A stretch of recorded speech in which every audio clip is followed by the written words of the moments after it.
បាទសួស្តីបងប្អូនអរគ្នានេះជារថយន្ត Ford C25 Volt សេរីឆ្នាំ2025ពណ៌ក្រហមស្អាតខ្លាំងមែនទែនហើយ option នេះ option luxury គឺ option ខ្ពស់ជាងគេហើយមានជាមួយកាមេរ៉ា360នៅខាងចំហៀងណាបងប្អូនចំណាំថាបើសិនជាមានកាមេរ៉ា360ឡើយគឺចកហ្នឹងគឺមានកាមេរ៉ាឡើយនេះគឺថ្លៃតែមាន option កាមេរ៉ា360ហើយទៅទៅមួយឡាន Ford C យើងប្រើប្រាស់ម៉ាស៊ីនមួយ Mitsubishi 1.5 ហើយពន្ធភ្លើបងមួយឆ្នាំតែ 150,000 រៀលបងប្អូនអរគ្នាហើយខាងក្នុងខ្សោស្អាតមែនតើហើយមានកៅអីចុចអូតូសងខាងណា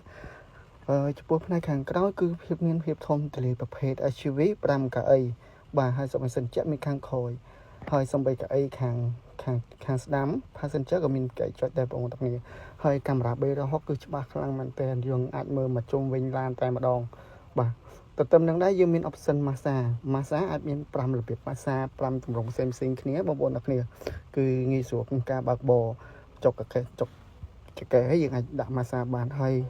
ជាពិសេសគឺ option memory seat យើងមាន option memory seat ណាហើយក៏យើងមានប្រភេទភ្លើង LED